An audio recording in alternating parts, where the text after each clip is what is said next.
Panel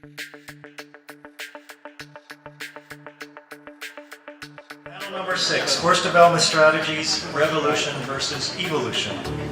Our moderator today, we're quite pleased to have as our moderator Professor Veronica Kitchen, Associate Professor of Political Science at the University of Waterloo at the Vasily School of International Affairs. So, Veronica, over to you. Thank you very much. In keeping with the sort of shift in focus today from yesterday's more traditional panel style, this panel will be much more of a discussion format. So I've asked each of our two distinguished speakers, Major General Steve Bowes and Major General Robert Dyess, to open with about 10 minutes on the state of the art of force development in the context of robotic and autonomous systems in their respective forces. And then as the chair, I will take the privilege of asking the first couple of questions, trying to bring in some of the topics that we've discussed over the course of the last couple of days already. And then we will, for most of the time allotted, turn it over to you in the audience to decide what you think is interesting to ask our two generals, to bring your own perspectives, and hopefully we'll be able to have more of a free-flowing conversation. So you have the bios in front of you, so I will just give brief introductions of our two panelists. Major General Stephen Bowes was most recently commander of the Canadian Army Doctrine and Training Centre, or prior to his current position, but since July 2014, he assumed the responsibilities of the Chief of Force Development at National Defence Headquarters in Ottawa. I did also want to mention that Major General Bowes has a Master of Arts in Political Studies from Queen's University, so I wanted to welcome you back to Kingston. And then following him will be Major General Robert Dyess, who again has recently served as the Division Chief for Force Integration in the Combined Security Assistance Command in Afghanistan as part of Operation Enduring Freedom. On his return from Afghanistan, he was reassigned to TRADOC headquarters, where he acted as the Director of Requirements Integration in the Army Capabilities Integration Center. And again, now he's acting as the Director of Force Development in the Office of the U.S. Army Deputy Chief of Staff. So I'd like to welcome them both very warmly, and I will ask Major Bowes to open with a few remarks about force development in the context of the Canadian Armed Forces. Thanks, Dr. Kitchen. It's a pleasure to be back, and I guess this year I can add another conference to the total over the years through the Army, and it's great to see this evolve, to go through some challenging times on both sides of the border as we went through some budget issues, but to keep this going. It's a tremendous professional development opportunity for those wearing the uniform of the audience, and to mix with the world of academia and to enhance your professional understanding of a particular issue. When I look back, it's great. Great progress has been made on a number of issues from past conferences, and so I hope that this provides that same effect, and keep her going. Great to be back. Today we're going to talk about, in my remarks I'll talk a little bit about the Canadian context of force development. I do have a brief with hidden slides, and so we can unhide those at any point.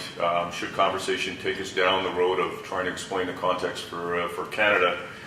Certainly won't get into the world of technical, but I did pick up a couple comments from previous discussions where I think from force development it's worth throwing the 2 cents on.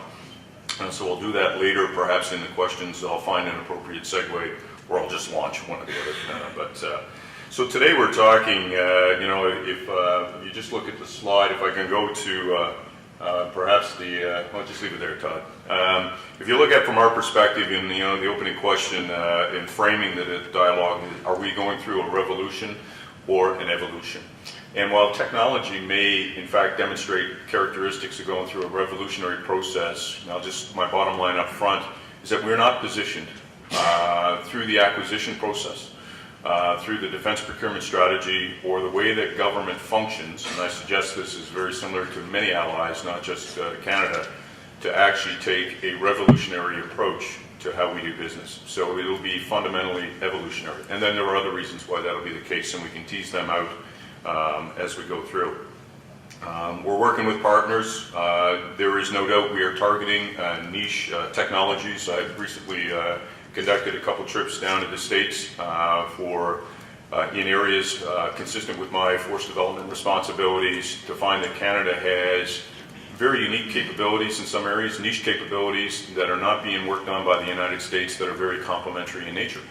And so when you think of the size and scale of the resources brought to bear, there are still areas where Canada can find, as part of its contribution within the context of a group of nations, areas to work and complement what the greater partners are doing, particularly Five Eyes, but also within the context of NATO.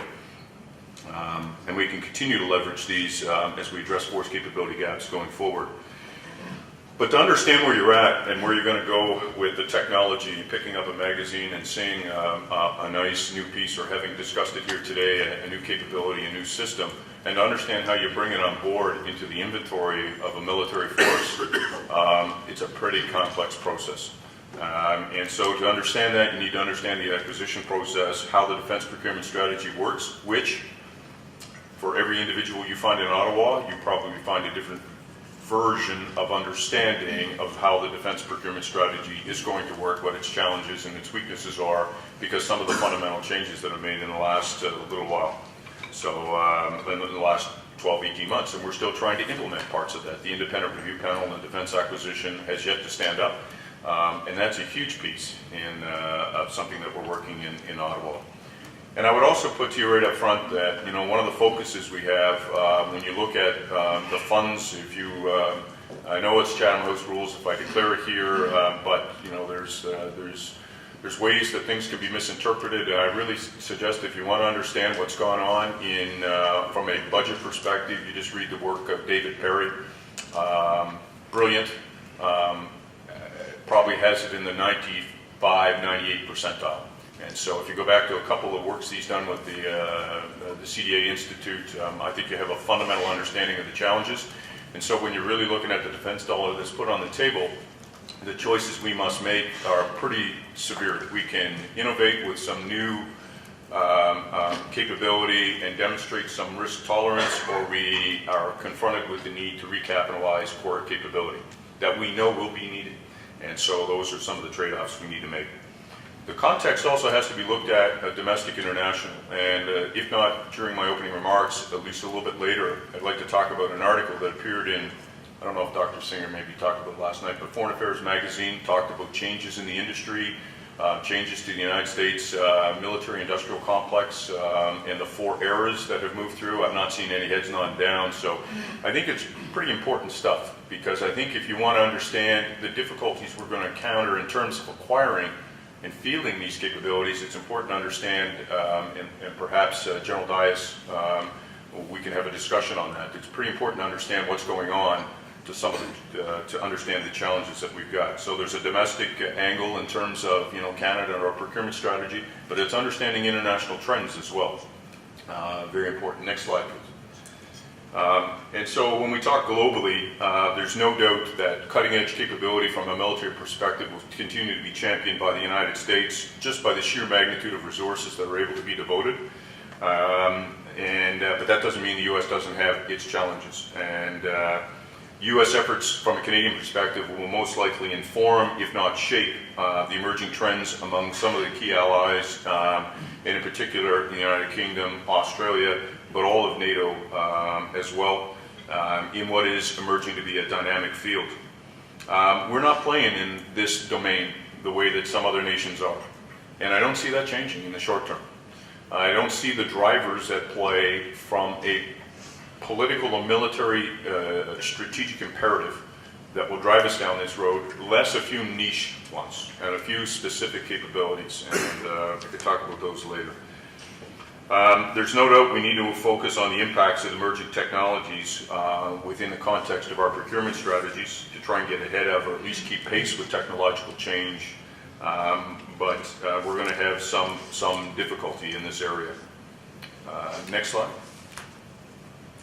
And so, you know, a couple of slides I hide, you know, talk about some of the monies and our capability development process and the governance structure, which are really fact, thinking about the briefings that have been here and discussions thus far are not really that intriguing. But when you look at, think of what this challenge, this slide talks about, it's really commercial actors and academic sectors are really leading the dialogue. So where are we in Canada? We came out of a war, economics being a fundamental foundation, if you will, of national security. We had some challenges on a national level. The government took specific decisions on how to get back to a balanced budget that have taken away some of the flexibility that we would normally have enjoyed if you look back the last 3 or 4 years.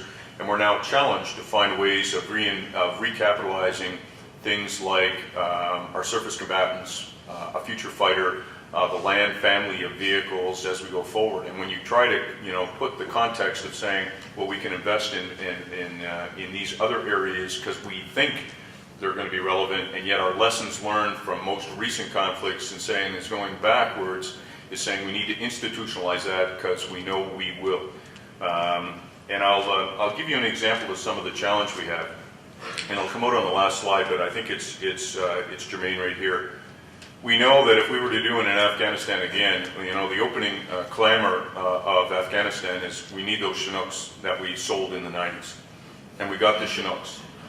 But by the end of that, we saw Marines and others using UAS for resupply in Helmand and other areas. And were we to do something again, that the first thing we would do would be an urgent operational requirement, a UOR, based on a statement of operational capability deficiencies that perhaps have already been done, and we would be going after these very aggressively.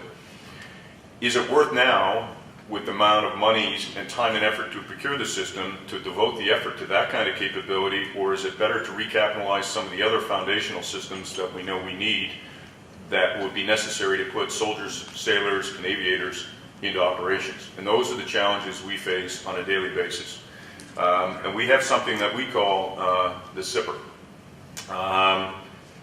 And to show you how we think, SIPR to me was an American communication system that I had worked with when I was overseas, but for us it's the Capital Investment Program Plan Review, which basically takes military requirements over 40 years, that is a deduction of our force capability guidance that the chief signs as military advice, and it's his assessment of what we will need and what we need to recapitalize out over that time span.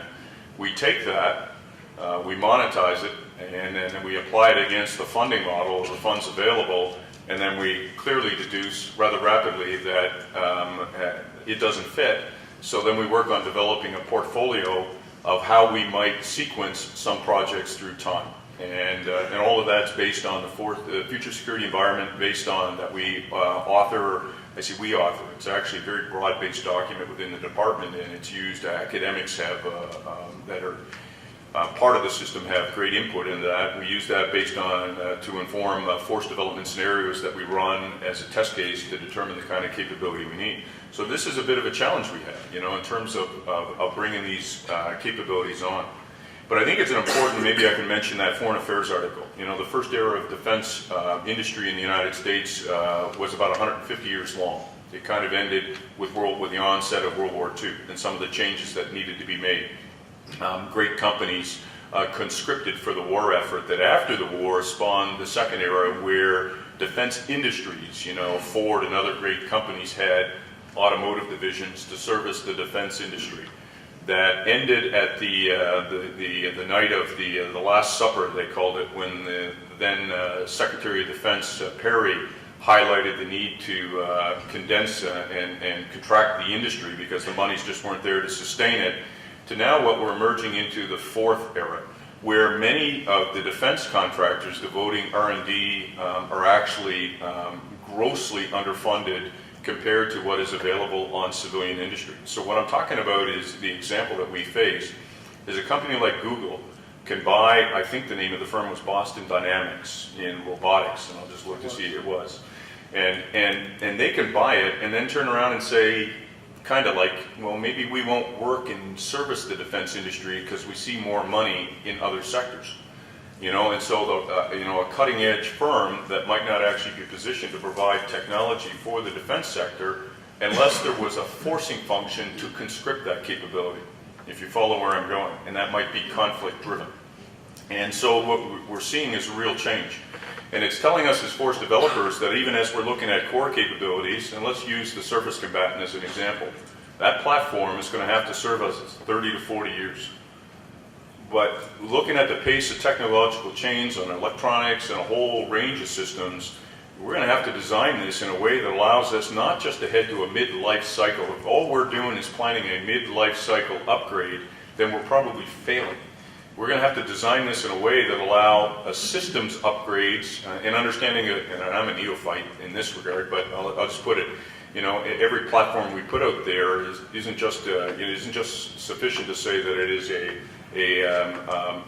maritime system. You understand that it has to work subsurface, surface, the air domain has to be proficient in cyber, electronic warfare. But all those systems, we need to have the ability to rapidly turn over the technology in short order. So recognizing that there will be upgrades in the future, do we go towards putting the money towards the foundational capability necessary to have that? So I think that, as we're looking at, those options, what are those factors, all that point here is to make is that there's fundamental changes on the international stage that we have to try to incorporate as well. Next slide, please.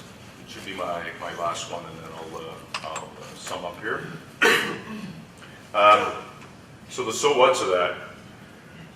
Our investment or innovation, we're likely to try to find a Canadian compromise into this, but we'll try to innovate the best we can with the platforms that we know coming on, the capabilities we have, but at the same time, we're probably going to need to recognize that the way that we're structured to acquire equipment is in contrast to conflict-driven imperatives. And conflict-driven imperatives are likely to be the way that we bring on more urgent, technologically based solutions based on the operational theater going forward. And that UAV system for resupply would just be one example. There would be many others I could talk about that would address key capability deficiencies and critical enablers in particular, while through the rest of the acquisition process we see more core capability recapitalization. And I think that there are niche technologies which we're very good at now, which our allies want to see us continue to invest from a scientific perspective. Our S&T program, while not robust enough in our perspective, nevertheless provides some pretty niche capabilities that are pretty cool when you're right in. I think I'll just open there as a teaser and leave a couple of other thoughts for segue. You're doing very well for time. Okay. Thank you very much. I appreciate it. I appreciate it. And General Dyess. Okay, very good. I would briefly summarize my entire presentation by saying ditto. Except that we have a little bit more resources in the remote and autonomous systems. The panel title, Panel 6, Force Development Strategies, Revolution versus Evolution. The United States Army was revolutionary once. That was a joke. Perhaps at least once. And I'd like to say that based on the slides that were in the first presentation, since many of the forum that I attend are mostly U.S. Industry, military, contractors, etc., and considering the composition of the attendees here today, I will apologize for perhaps some spelling on my charts, but just remember that labor, L-A-B-O-R, by any other spelling is more work. Now, innovation, the question, in the era of constrained resources, can we innovate using existing RAS technology, or must we invest in leading edge science and technology? And the answer is yes. We're going to do both.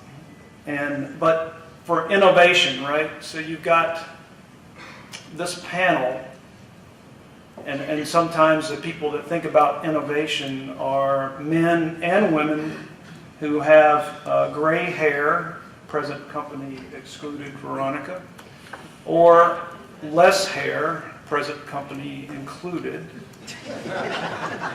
to talk about innovation.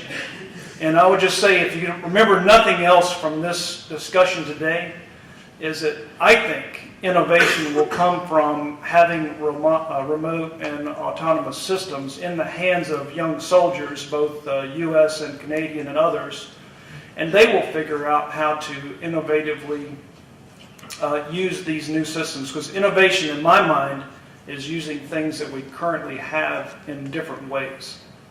And at least in the U.S. Army, our young soldiers have no restrictions, no restrictor plates on the amount of opinions that they can proffer to power.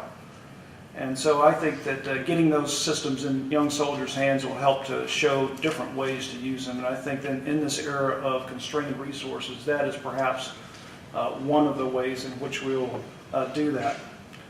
Science and technology, or what are the challenges in doing so and providing innovation versus the investment in science and technology. I'll talk about that slightly later. First order questions, understanding the operational environment. I'm not going to talk a lot. General McMaster was here yesterday. He is going to be my next boss in about 2 months, because I'm leaving the Pentagon and the current job I do to program resources for all Army equipment. I'm going to go down to be his deputy. And so if you ask me what force development is, force development to me is the intersection of requirements and resources and acquisition. And I think that General McMaster talked about what are the first order questions. Why do we have an armed forces? He may have talked about his 20 warfighter challenges, which are included as a handout in your packet that you received. That is the way that the intellectual leads the physical. Develop the concepts, tie that to your current capability. What are your biggest gaps? What is the threat developing in the way of things that we're going to face on a battlefield? And I'd offer to you, what are we going to face in the homeland? Because at least in the United States, there's a different set of rules that apply in the homeland versus if you're going to an away game. If you're having a home game, there's a different set of agencies and institutions that apply there. Let me see that. There. Thank you very much. The other thing I want to just say briefly is that we're having a big debate inside the United States Army about how do you define risk? And we talk about that a lot at the Pentagon.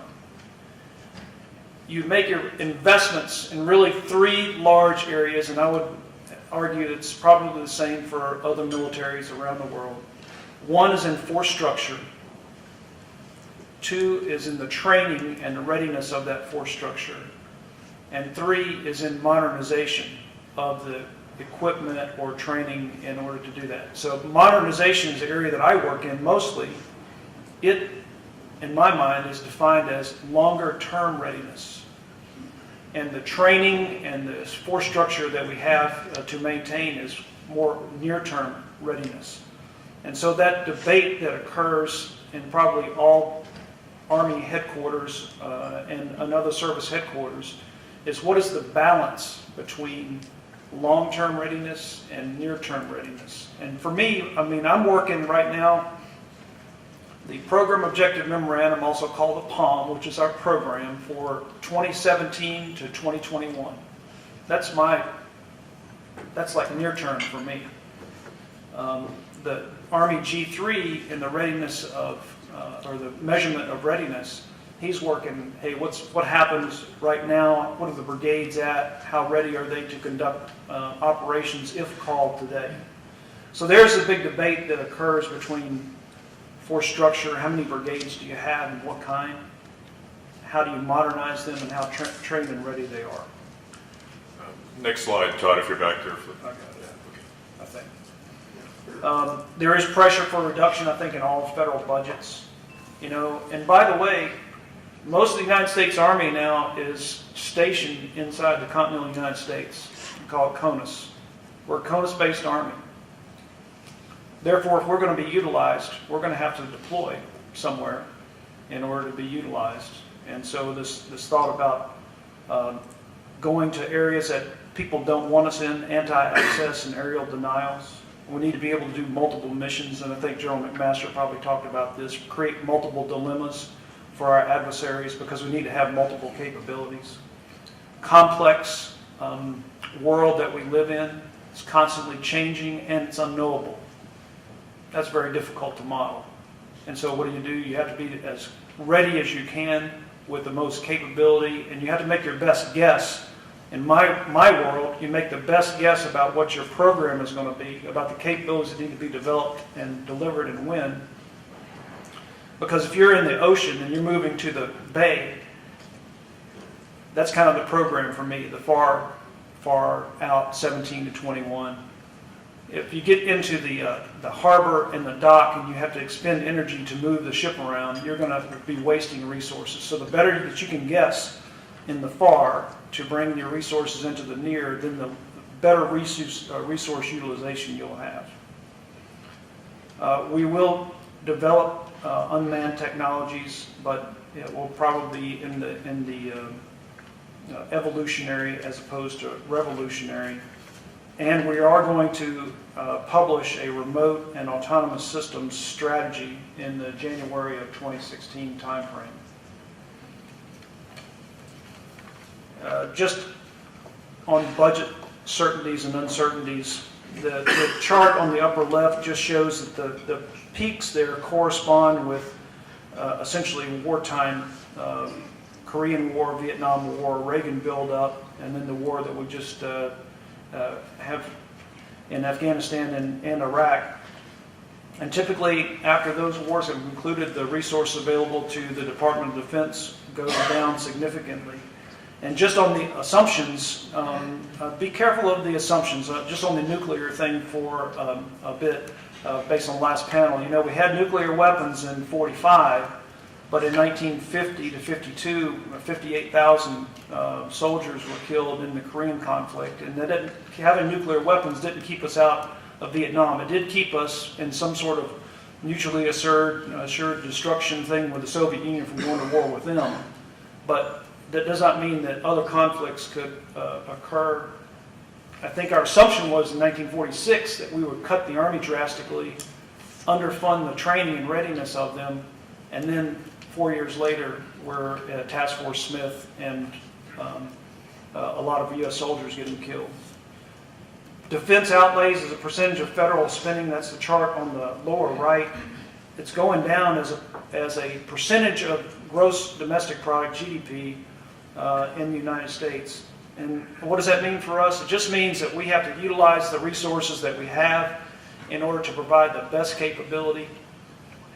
When nations look at this and make their own risk statement about how they're going to invest in their militaries, and I'm talking, we've recently had talks with the UK and also with France. The UK Army, their regular army's at 80,000 soldiers.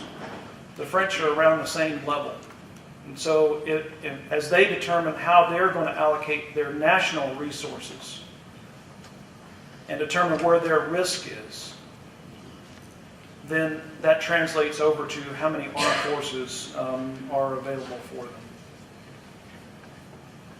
Now, as far as our funding and our program, the chart in the middle just shows the unmanned ground system funding, and these are in millions of dollars, and unmanned aerial systems. And it looks like the unmanned aerial systems going down at a rate where the unmanned ground is going up. It's true, but as we program money for the procurement and the initial training and the fielding of those systems, and our unmanned aerial systems are actually reaching the end of their procurement cycles.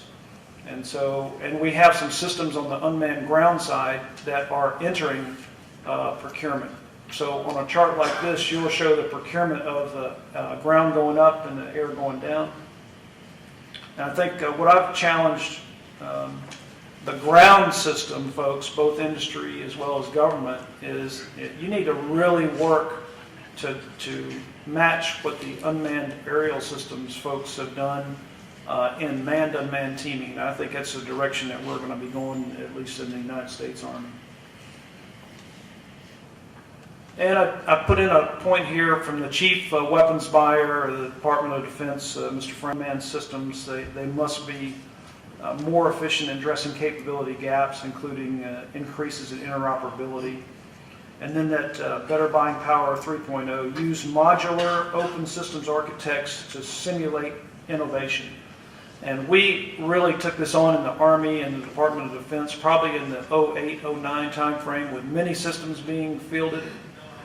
We said, look, we really need to have a common systems architecture for, if you have a ground system that has track or some type of mobility, and it's got a common way to communicate, and it's got a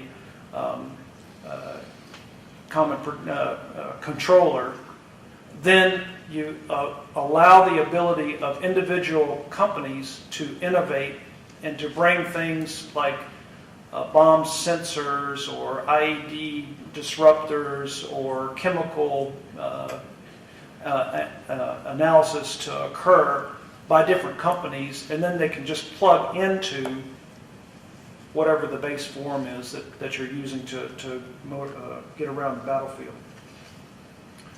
And then finally, man-to-man teaming. Like I said, I challenged the ground folks, but in the air we're already working man-to-man teaming where you've got the ability for the Apache helicopter pilot now to be able to see what the unmanned aerial vehicle is seeing, and then we'll be working towards having the ability for the Apache pilot to direct the unmanned aerial vehicle, and then eventually that if the vehicle is armed like our great Eagles are now, that he'll have the ability also to execute missile strike with them. But I think that's the direction that we're heading in as an Army. There are resources there. They are less resources. We are under pressure with the development of the federal government, and every year we seem to be in a continuing they call it CR, continuing resolution, that just gives you the same amount of money and the same color of money that you had last year, which is very inflexible for us. And we're working with the Congress, and we're working with our leaders to describe what we need to have as a force. So I think I will... One other thing, when you talk about cost effectiveness versus affordability, if you saw a rainbow after a storm, I mean, you can describe it scientifically. You can describe how the light refraction and everything else that occurs in a rainbow. But the closer you get to the rainbow, the farther it moves away. So if you're trying to get something, you're trying to obtain a capability that is so far down the road technologically that you just can't, you could spend all the money that you've got in order to achieve it. Then I would question, hey, look, maybe that should be over on the science and technology side, and we have tried to preserve that science and technology funding. There is a valley of death, and I don't know if a DARPA guys talked about it yesterday, but there's things that they're working on that they want the services now to bring into their base, and a lot of times it does not cross the valley of death because it will not get the funding and the resources that it needs to get there. So I think I'll stop there, and we'll have the rest of the time available for questions from the moderator or from the audience. And from the audience, by the way, in my roles, if I know you by first name, Trey, Stu, you're vulnerable to ask the first question if there's a break in the... Stu already knows this, by the way, but Trey, I thought you... So I know who I can cold call then? Yep, absolutely. Thank you both very much. That was very interesting. I must say, General Dyess, that I was a little surprised to hear you open your remarks by saying ditto to your Canadian colleague, because I heard the Canadian story as a very familiar one of the middle power not being the global leader, innovating in particular niches and sort of actively looking for those particular niches. And that's certainly not how I think about the United States in this context of robotic and autonomous systems. But I do think that you convinced me partially, let's say, with your slides about defense budgets as a percentage of GDP and innovation in both evolution and revolution. I was particularly interested in your comment that innovation will come from soldiers using what we have in new and different ways. Which I think leads me to the question I'd like to ask you both to comment on next, which is one of the themes that's come up several times in the context of the conference so far, is, of course, the fact that these robotic and autonomous systems are part of broader systems and broader institutions. So Flash yesterday talked about the idea that the machines are the easy part, command and control is the hard part. Donald Sando talked about the tipping point of going from one system and one operator to one operator and multiple systems, which brought up a discussion on Twitter, actually, about the difficulties of soldier multitasking. Peter Singer talked last night about, and somebody else as well, I've forgotten who, about systems that produce data faster than our analysts can absorb it and analyzing it. So I wonder if you could each talk about how the Canadian and US forces are matching technical with social and organizational innovation. I'll start, Steve. And had this as part of my initial presentation, but we have every nation has their own bureaucracy in which to introduce new systems, and ours, I would not argue that, or that I argue that you should not study this if you're interested in both efficiency and effectiveness. Because whoever said it takes 15 years to develop a system, that's, if you're talking about from science and technology to delivery, that's probably about right. If we're all the way to the part of describing what our gaps are and potential solutions for major systems, it's about 10 years for us. And what's happening with Moore's Law in the interim, it's spinning. And this POM conveyor belt, the POM will wait for no person. It's going to keep on going. It doesn't care that you're in a war. It doesn't care that something just occurred, that you were attacked. The POM is going to keep building. And so if you bring your requirements in and it's not delivered on time by the POM conveyor belt, you're going to miss a year. And so you're going to be another year later and trying to get your system brought into the force. I think that there are, on the social side, I think that there are companies that are investing in what we should be doing as a military is looking at how those companies are investing, like autonomous convoy, leader-follower type situations where you have fewer soldiers that are involved in convoys by using semi-autonomous type capabilities, which would affect our force structure, but would also lessen the amount of soldiers that are on the roads. I think that is, we're watching things that are being developed that in the social context, and not necessarily, as you mentioned, the Google example, not necessarily in the military context. And so the amount of funding that companies are putting into that are related to what their industry applications would be, as opposed to what a military application would be. There's still some of the investment that's done by the military into these RAS capabilities, but I think that we're going to have to watch this interaction of how companies are investing their, we call it IRAD money. So I come at this even inside our forces from a different perspective. There's an irony that we sit planning billions of dollars over many years, and I believe the greatest weapon system that we have is the space between our ears.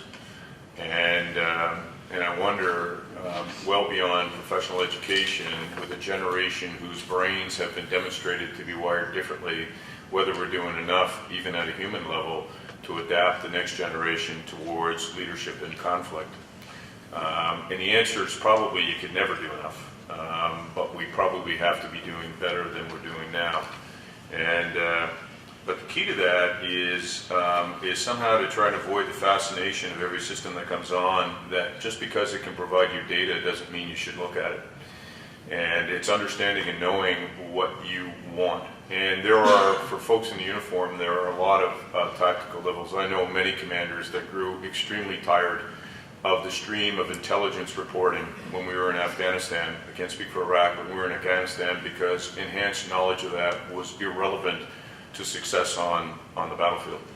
And it was more about understanding what was going on inside Afghan culture, inside the villages, and achieving a greater understanding at much lower levels of the dynamic that was in play.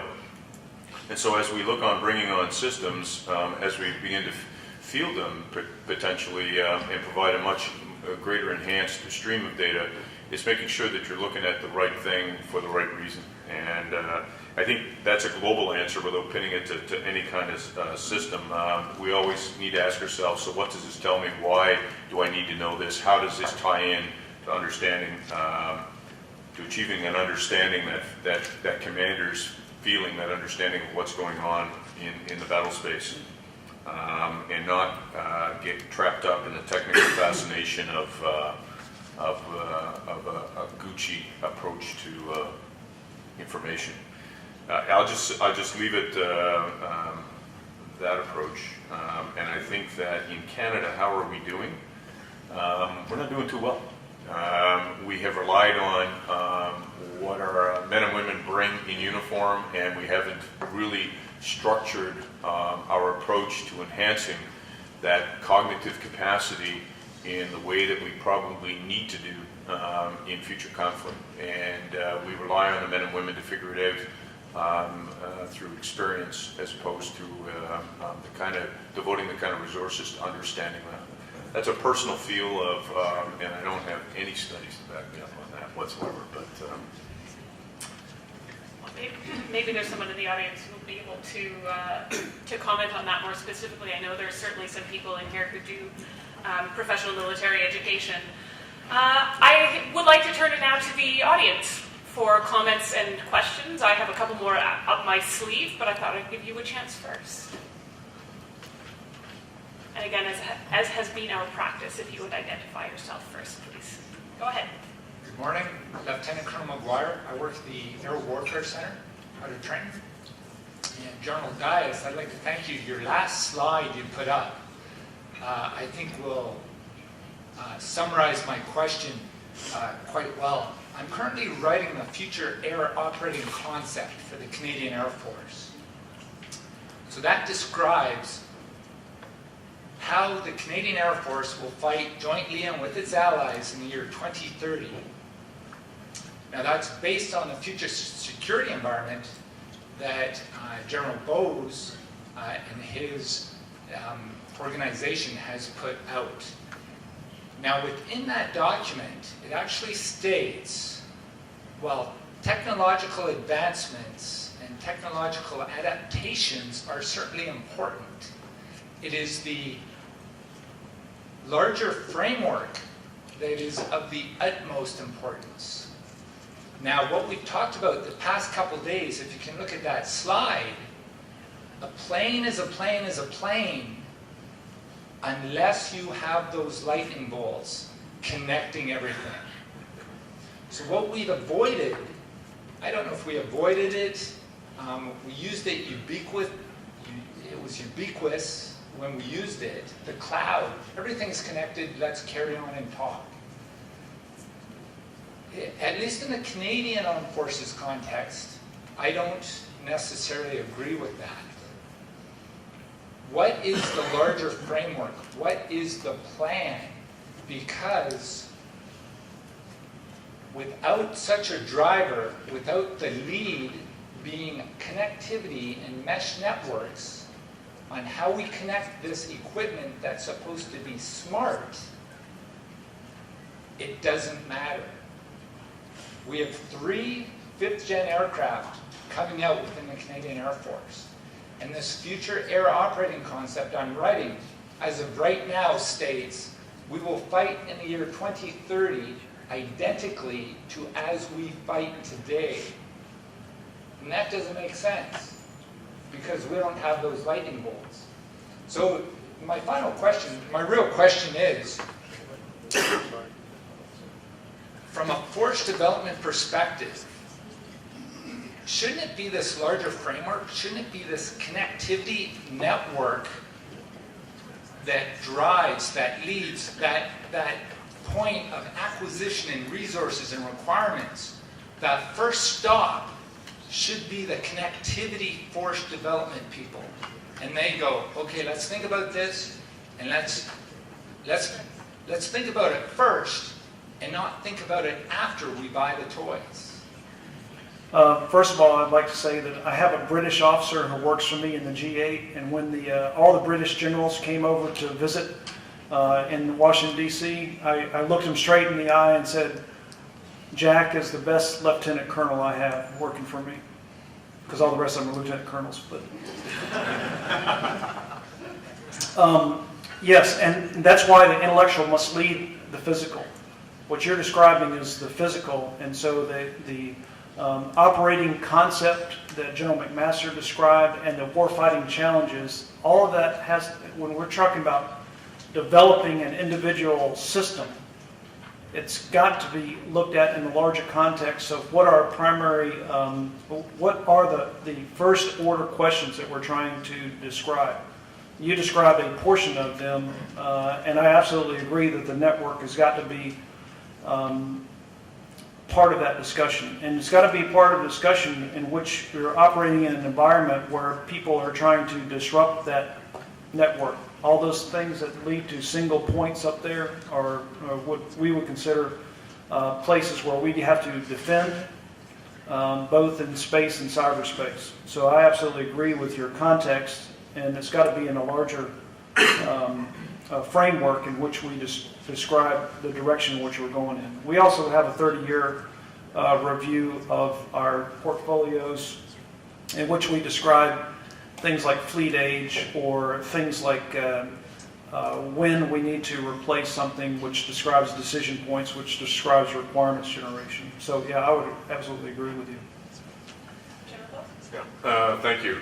So within Chief Port Development, we have I have Director General of Space and a Director General in Cyber and part of the emerging capabilities. And over the last number of months, we've been talking a lot about at what point do we transfer these to an existing service to champion on behalf of the Canadian Forces, in other words, to normalize the process. The one area where no conversation has occurred towards transitioning is C4ISR.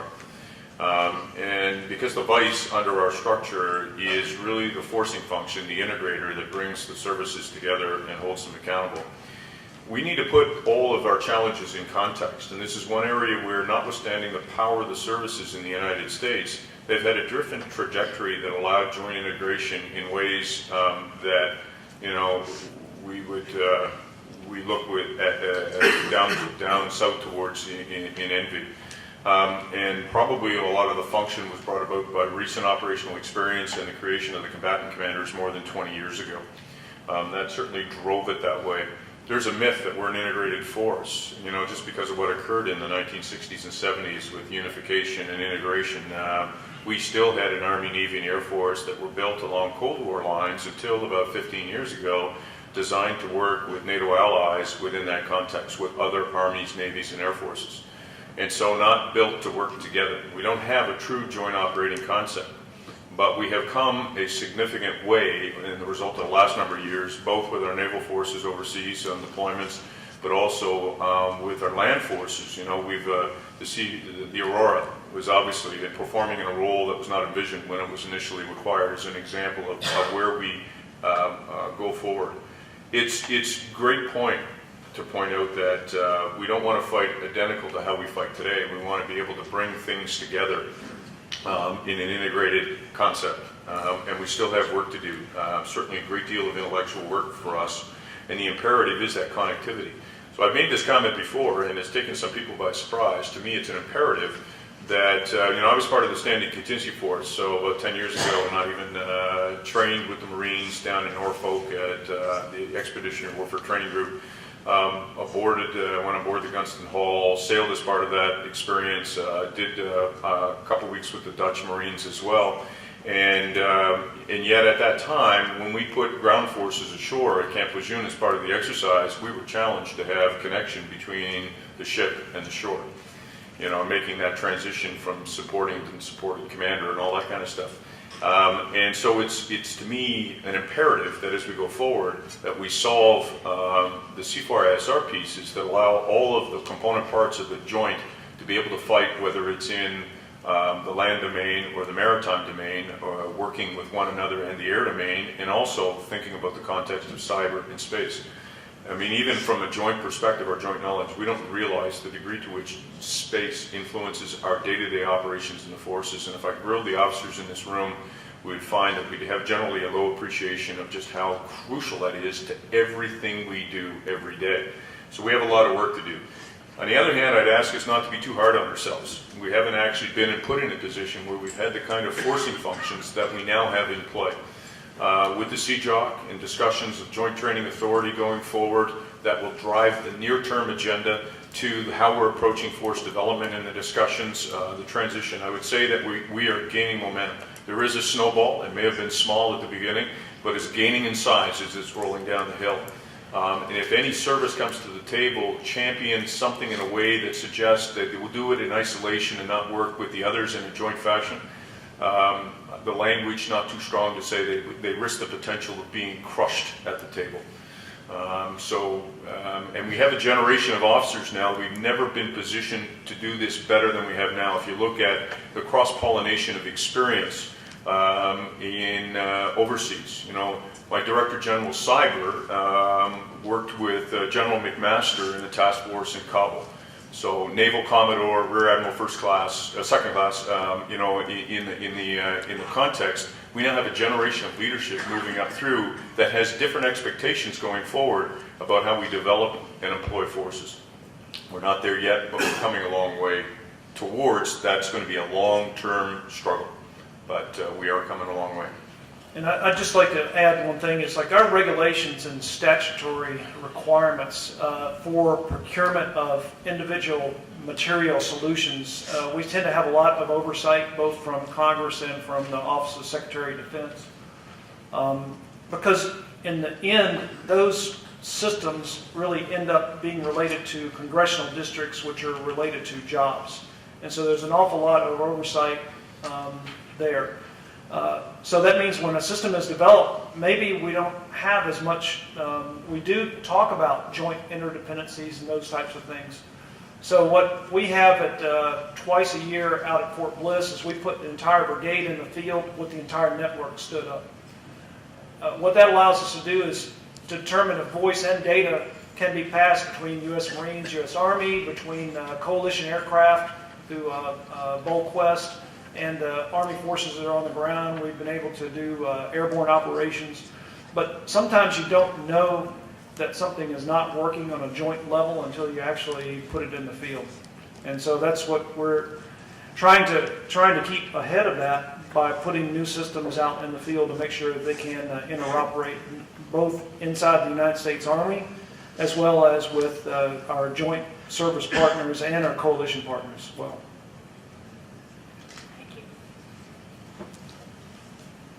Colonel Robert Walker, Commandant, Canadian Army Command and Staff College. My question will be more focused on professional development, professional military education, and one's self-development. But to get there, in my hand, I've got a draft of the copy of the Commander Canadian Army's reading list. It's in draft. We're working on it with my staff in behind me. And it will be the first time we'll put this new document out since 2006.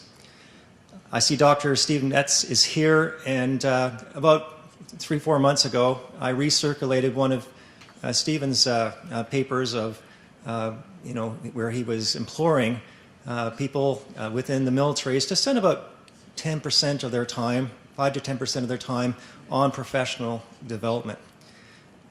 On the command team course, the Canadian Army commander implored the future commanding officers and chiefs going in appointments to develop a unit professional development plan. So, with all that said, from your perspectives, for our officers and NCOs that are here today in the forces, what would you recommend in terms of professional development, self-development?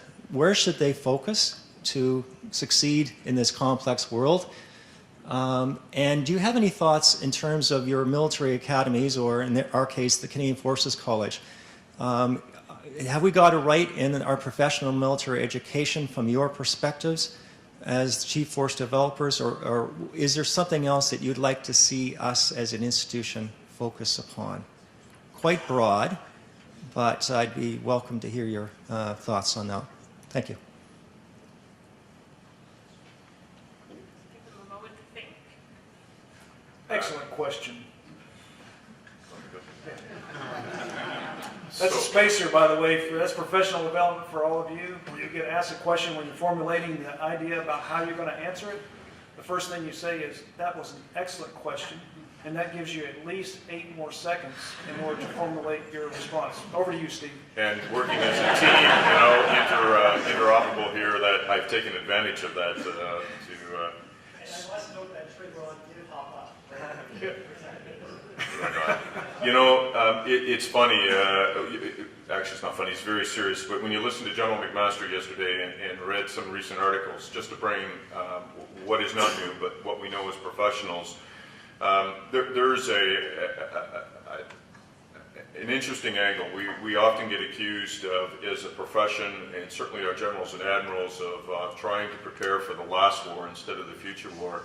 When in really what we're trying to do is institutionalize the lessons from the last war into our culture, because we know we continue to repeat the same failures again and again, because we've yet to master the cycle as we come out and go into that piece or the trough of how we protect the core, and not lose sight of those things that we know were crucial to our success on the battlefield and in the battle space from the last conflict, and yet don't have an institutional base back in our force. And so if you just think of our experience in Afghanistan, we knew how important information operations was. We knew CIMIC, PSYOPs, etc. And look, we're still struggling. We're struggling to incorporate some of the lessons learned from the ASIC, etc.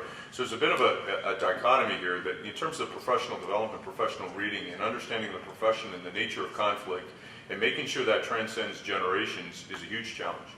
For us at the moment, it's also to make sure that they understand that, everything we did in the Cold War wasn't necessarily bad, and so we have a generation growing up with counterinsurgency that are perhaps have a low appreciation and sometimes weak, and I certainly saw that through 4 Maple Resolve exercises, 4 brigades that I confirmed, that for some of the fundamentals of traditional combat operations, and so having that as a foundation. When we look at professional development and our approach, I am hard over with academics and those that say education is crucial. Professional military education, though, to be more specific, is crucial in times of peace. You need to take advantage of those times. There is no question of that. But to me, the heart of the issue goes a little bit more than that. Tom Jenkins came to brief Army Council once, and so he's a gentleman from the high-tech industry down, and I forget the name of his, I'm struggling with the name, OpenText, yeah. And among many others, and was crucial in the review of our defense procurement strategy. Brought examples of brain scans of young people and compared them to our generation. And you realized that how they have grown up, they learn differently. And yet we're struggling to adapt our training system and our professional military education system. So I put it to you right front and center, academics.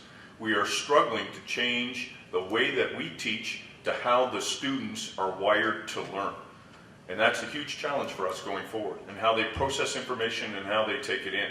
And I have numerous examples in my own experience where our generation was actually hindering by using legacy approaches to how a younger generation would figure out. We had 7 periods to teach a technical piece down, engage down. My RSM and I one day went down, walked the lines, and we threw the piece of kit up in front of some students and said, we'll be back in a few hours, tell us how it works. In 2 periods, they had figured out, they had passed all the performance objectives. And so as an example of catering our development to how a younger generation learns, there's things that, the country that has championed BlackBerry and other great, giants of the industry, we still teach in a way that's not optimizing the technology for how young people in the generation that learn. And what's our foremost responsibility in peace? Is to prepare the next generation and hand off the baton, right? So we are hugely challenged that way. And our staff colleges have to be, therefore, bastions of innovation in that regard. And it has to be all about the outcome from the student perspective. And we're going to be challenged about resource efficiencies and still maintaining that effectiveness as stewards of the profession. So that's one. That's excellent, Steve. Excellent answer. Two of the tenets of the Army is being agile and adaptive Army. How do you do that? Our Chief of Staff of the Army's #1 priority, and this is known throughout the Army, is professional development. When you're confronted with a problem set that you have not had in the same condition before, whether that's IEDs. IEDs are not new, but in the manner in which we encountered them was a different set of problems.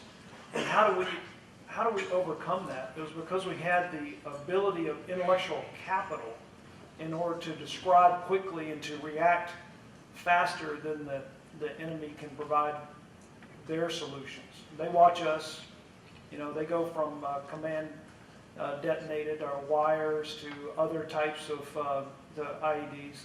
And so we were developing solutions as well, but I think it was based on the intellectual capital that our young leaders were able to show on the modern battlefield. So training, to answer your question, in education and training and experience, all of those things come together to provide the professional development. Education just sets the baseline, whether it's a military academy or most of our officers are commissioned through the Reserve Officer Training Corps, the ROTC, and Officer Candidate School, OCS. Training is essentially bringing everybody up to the same level through their basic training, whether it's enlisted soldiers or officers or warrant officers. And I would argue, at least in my personal opinion, it is the experience that they gain the most learning. It was, at least in my case, where you've gone to school, you've seen it in a course, but now you're actually doing it. It's where you get the most learning.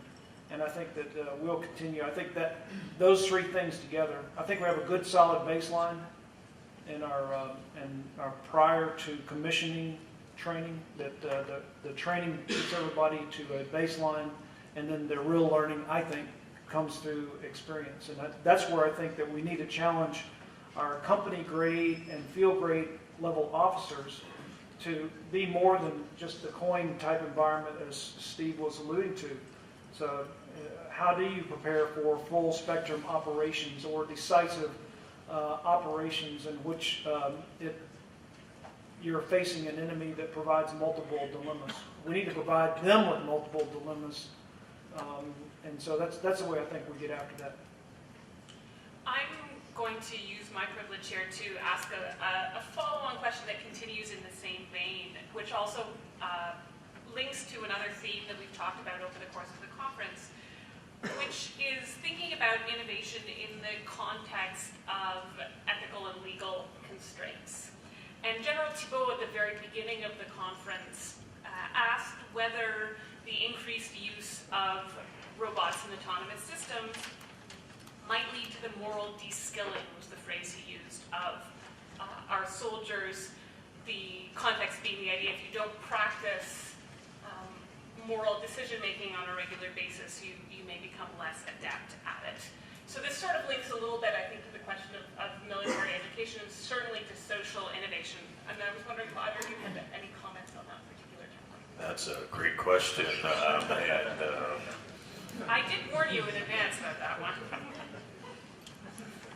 There are rules of engagement, and we'll continue to have rules of engagement. That's why commanders are on the battlefield. I think that's why we'll develop, as part of professional development, the training and education that goes with those. But I think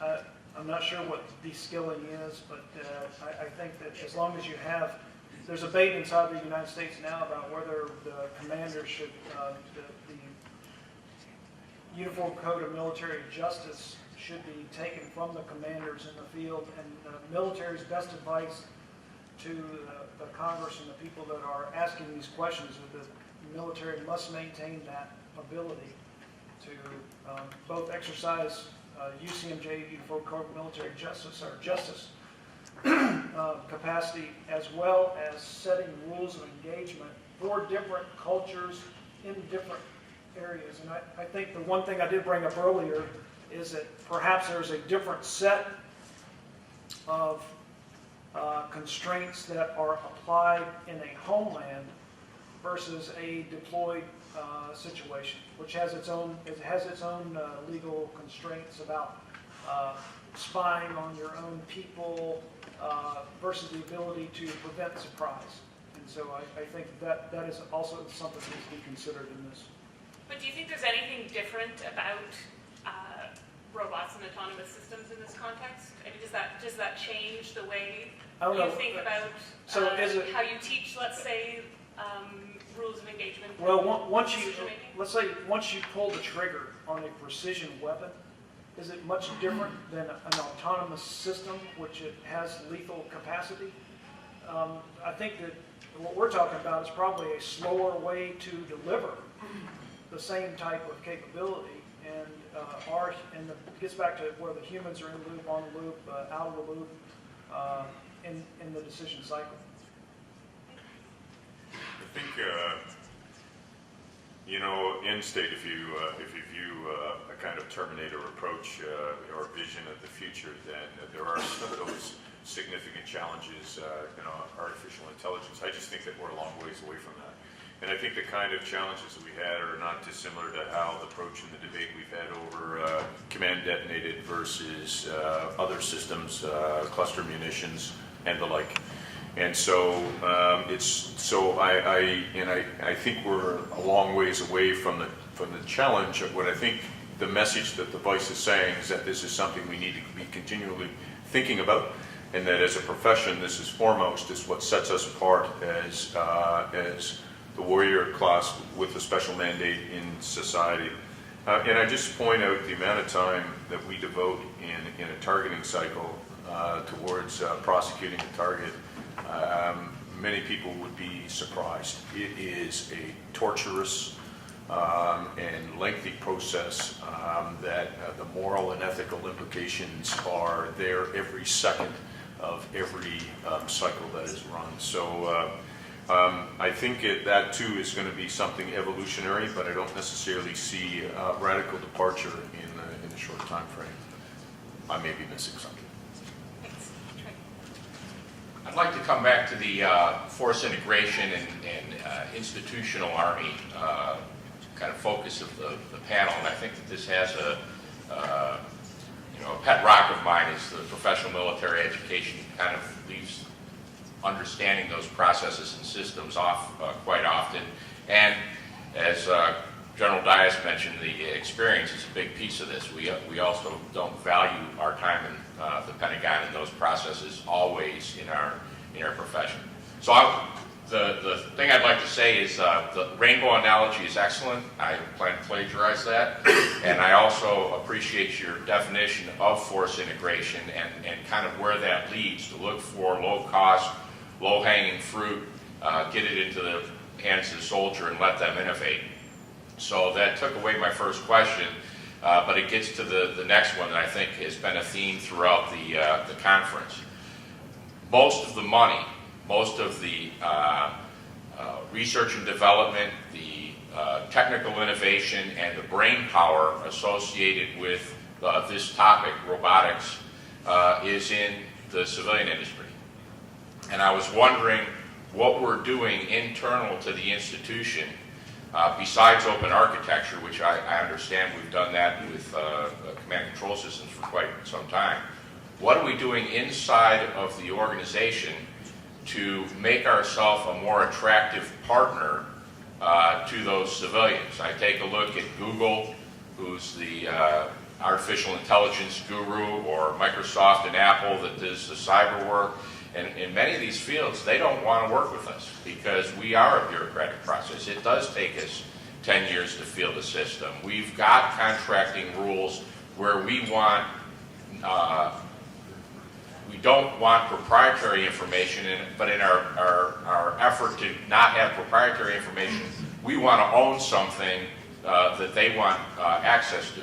We are not good partners, and frankly, they don't want to work with us. So how are we adjusting our internal processes, particularly in these fields of technology, where we'll never catch up with the intellectual capital or the money anymore that is in the civilian world? Yeah, I'll start. So, Trey, one thing I did was coming out of the requirements job at TRADOC and ARCIC and coming to the resourcing job that I'm in as FD, I essentially, within the last 4 or 5 months, stood up a robot branch with a GS-14 in charge of it. And as a matter of fact, the person who was hired to do that job was a person who has been working in robotics for at least the last, since 08 at least, and probably a little bit before that. But Stu Hatfield, the guy that was, he asked a question earlier,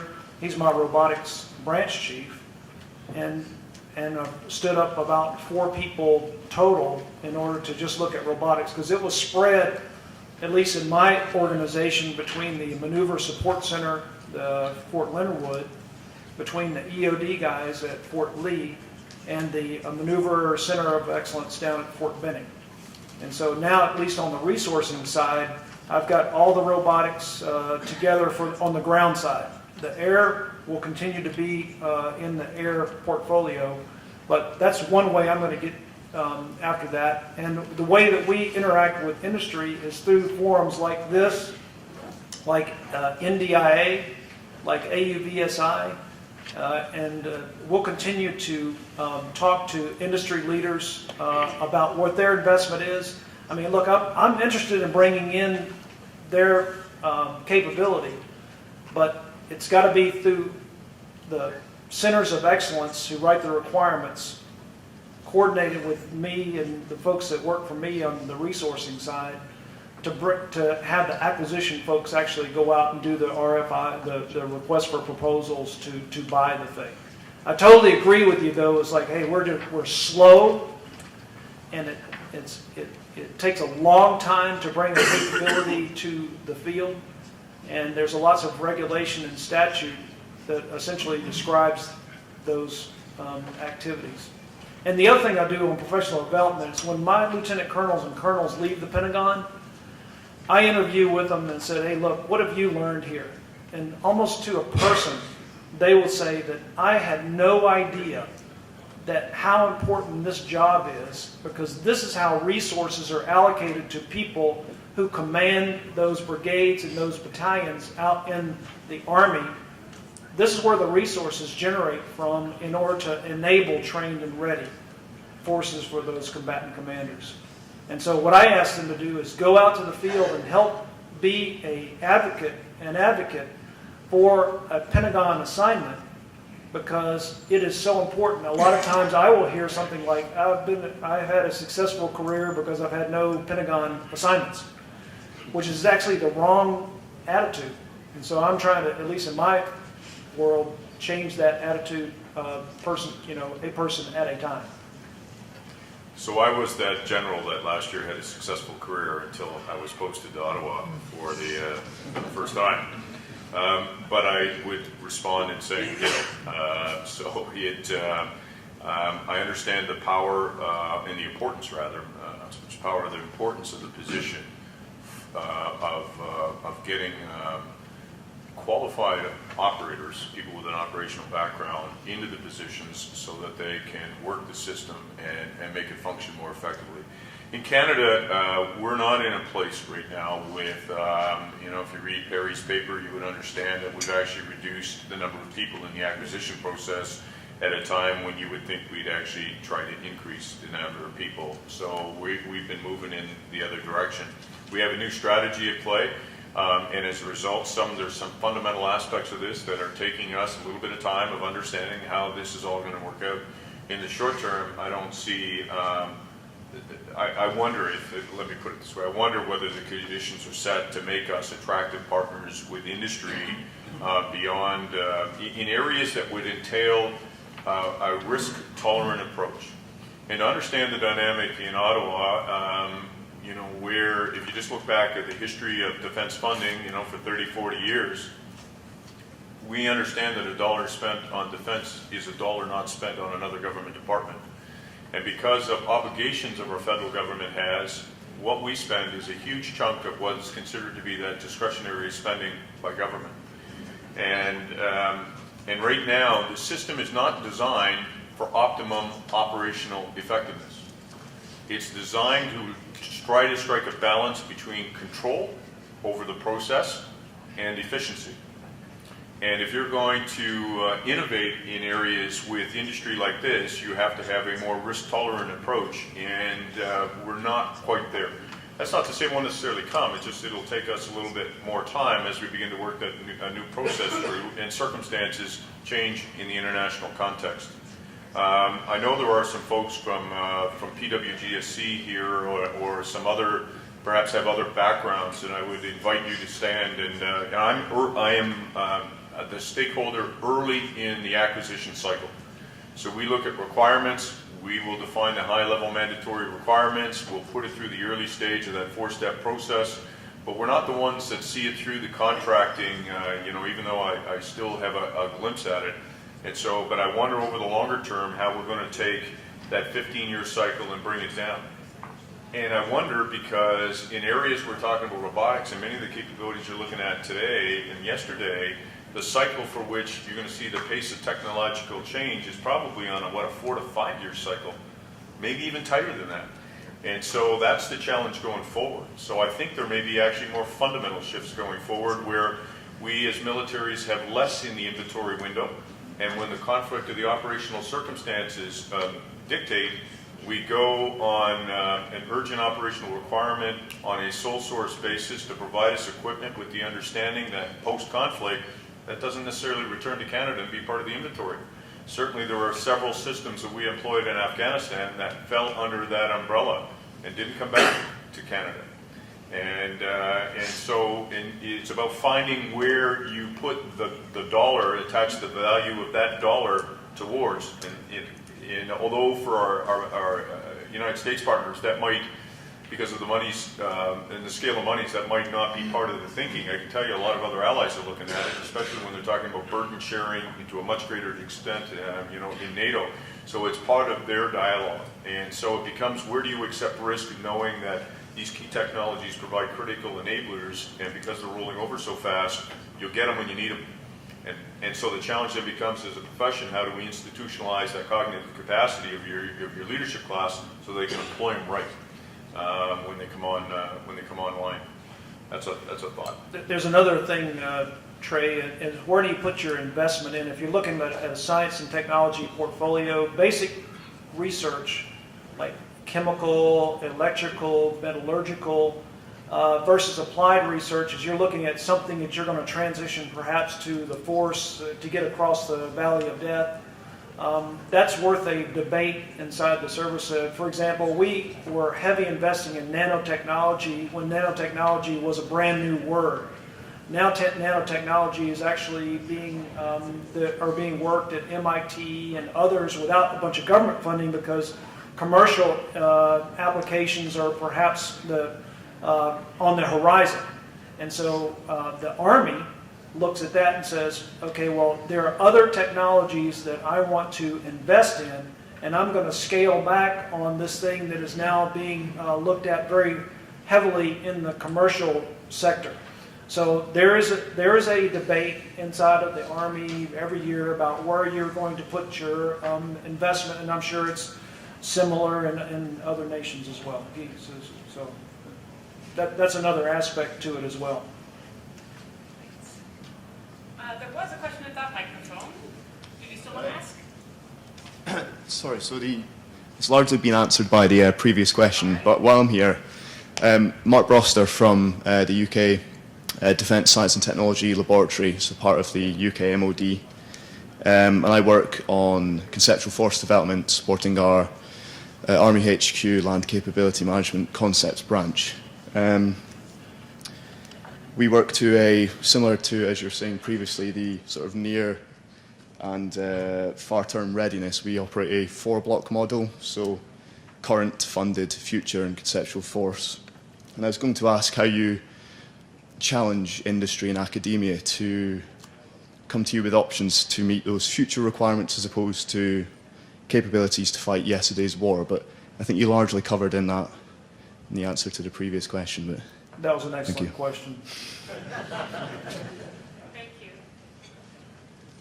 I just have a comment. Well, maybe setting up, we talked earlier about lethality, non-lethality of systems and, how confusing things can get.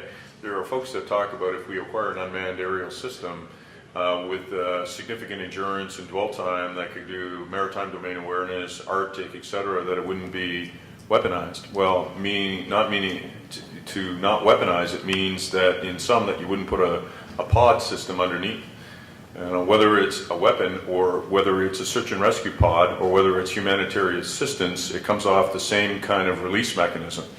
And so just be careful what you're saying because it may end up with unintended consequences and perceptions of some individuals. So, we have that kind of dialogue and you would be surprised at the level at which you have to clarify those points. And I just, the whole concept of here, what's lethal and non-lethal can be very confusing. Please go ahead. David Hicks, I'm a former public works manager of large-scale projects, and I can't let the public works go without... Is it, I'm not sure. is it not on? I don't know if there's someone at the back who can... Oh yeah, okay. Okay, Is there? that's much better, thank Right. you. Former public works large-scale procurement manager, and I can't let the comments about public works go without saying something. First of all, I would say public works has suffered similar fate to your D&D procurement groups. We've been downsized. There was large-scale buyouts for early retirement, and the only people that qualified were really senior people that had a great deal of experience. They were replaced by people that didn't have the experience, and there was no mentoring capability. So public works has suffered significantly from that. As well, there is a bureaucracy that's not as great as yours on the D&D side, but nonetheless it's very significant with Industry Canada and Treasury Board. There's an awful lot of effort needed to get a large-scale project through the system. Having said all of that, I would say one final comment. The way to streamline apparently seems to be to add another layer of bureaucracy. Part of the course. Thank you. I agree with that, and I was asked a question one time about acquisition reform, and I think my answer was something along the lines of I'm totally against it because acquisition reform over the past 100 or so studies that have been done always added another level of bureaucracy and another report, which just added more time and more expense to the project. And so when you have a project that, to me, it's like unless you're bending metal, it is vulnerable to being cut. So until you get that thing out there and going, you're vulnerable to get cut come in for the program. So I totally agree with that overall statement. Absolutely, and for folks in uniforms, what Public Works went through is equivalent to what we saw, in terms of the institution by FRP in the 90s. And we had gaping holes, lost a great deal of experience, weren't able to put it back in, and it took years to cover off that. We lost a lot of senior folk, and in both organizations have gone into work in other industries. I mean, you're just not going to create the experience. Even if tomorrow we added 1,000 people in defense acquisition, it's 4 to 5 years before we see any dividends. So, because of the experience, the process, and they have to be mentored all the way through the steps, et cetera, it's just, it's a difficult challenge that we're going to have to walk through going forward. There are other options, but it becomes a political. It is always amazing at how fast a piece of capability can move through the system when it's being pulled. as opposed to being pushed. And unfortunately, that means that at the political level, there has to be a will to withstand some of the scrutiny and the kind of debate that we've had around sole sourcing and some other things. Thank you. I think this will be our last question, and then I'll ask General Bose and General Dyess if they have any final concluding things that they feel they haven't had a chance to say, and then it will be lunchtime. So please go ahead. Thank you. It's Major Stockman from the Air Warfare Center. So you just mentioned UAS, so I thought I'd pick up on that topic. I was wondering if you consider that to be one of your core capability areas that we're investing in, or one of the niche innovation areas that we're investing in. But mainly I'm wondering if your organization is trying to develop basically a joint future strategy or roadmap that all the environments can take guidance from to develop their individual programs. So the Air Force is doing justice, there's the Blackjack for the Navy, and the Army. SOF is looking at different things. So are you developing a guidance policy that we can try to integrate all these different efforts within the Canadian Air Force? Canadian Armed Force, excuse me. Right. The answer is yes, but it's going slowly to the last question, okay? So there's a lot of effort. It has to do with literally capacity and horsepower. So the amount of people we can devote right now. So we were working on this last summer when I came into this job. And then we've had to take significant breaks because we're working on other things that have a much higher draw on them, and for time and effort. So an idea that we have an integrated approach going forward, absolutely. But we also know that, for a UAS system, for what we wanted to do, there are other projects that are tied to it. And we have, because of how we're structured, we have so much cost uncertainty, so we may have a number associated with the system, but even my neophyte, experience in this tells me the number might actually be 2 to 3 times that. And as a consequence, and if I can figure that out, a lot of other people have, until we get a little further down road. And one of the ways to do that is building that extra layer into the process called the Independent Review Panel Defense Acquisition that will scrutinize our high-level mandatory requirements. But there's a new place, and if you think of, notwithstanding weekends and evenings, 20 work days in the average month, I estimate that Chief Force Development's position, my job, will be consumed 2 days a month just by engagements of something that last year wasn't around. So 20%, 10% on a given on a month. But when you're looking at 2 days, that's not insignificant. If you think of that's taking my time for that amount of time, how many is it taken out of the Directors General, and so on. So we have another hoop to jump through, and it's the same folks that we'd be producing the C4ISR way ahead, the Joint Operating Concept, etc. So we draw on lieutenant colonels with 3 and 4 hats. And that's how we're set up at the moment. So we're not set up for success over the long term. When we talk about teeth to tail, so this is a great segue, when we talk to teeth to tail in the narrative, it's not a very helpful term. And the Australians, if you read the first principles review that they just published, they've asked their leadership to dispense forthwith the use of that term and explain why it's utterly not helpful. But in Ottawa, when you look at teeth to tail, and I know where every position is, I know where every civilian position is, and I know what they're doing. And when you actually tease out the level of headquarters in there, they're performing sort of that level 0 strategic level function. It's a very small percentage of what's actually in Ottawa when you take defense acquisition, etc. The amount of people that we devote to strategic analysis, to sort of the teeth, if you think from the functional standpoint, not very high. So we've got to get a lot better on that, and we recognize that. It's on the to-do list, but that answer shouldn't be most reassuring. I'm going to be honest. Thank you. General Dyess, any final comments?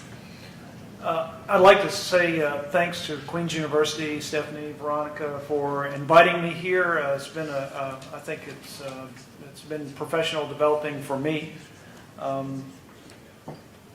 Even though we have less money and there are budget pressures, there's still money involved in this capability. In fact, in this portfolio, it's actually going up between unmanned ground and unmanned air in the area that I work in the 1721 program. So to all you young officers, don't be don't be scared because there's going to be less resources. It just means that we've got to take the few limited resources that we have and get the most readiness out of them as we can. So keep calm and carry on. That's a great message. Thank you. And so I'd echo that. Even though what we're going through is a tough time, it doesn't equate to what we went through 15 years ago. It could, if it continues. And if the circumstances don't change a little bit, but in a couple of areas, but we're trying to make really hard trade-offs. And so the challenge function has been invoked where we're calling out across a broad range of projects to shut down things at an earlier stage if we think, rather than expend effort, if we think that the realistic probability we will ever field that or acquire that capability is not very high.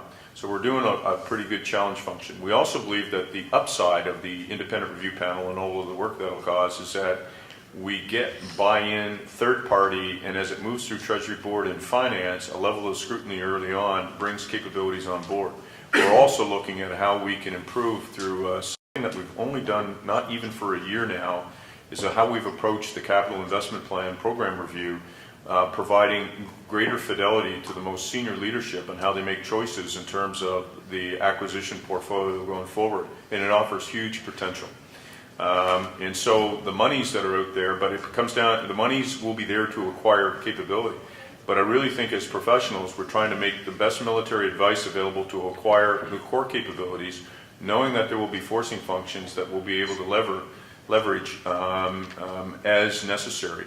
And then when it comes into, we're pretty good at some niche capability. We're very intriguing to our allies and how we've been able to develop these things going back 30 to 40 years when the funds haven't always been there. And so if we continue to take that Canadian approach, leveraging stuff that we know is unique to our geography, our culture, our environment, but also can be applied outside, then it makes us an attractive partner, and we bring things to the table. I would ask just a perception thing, and words can be confusing.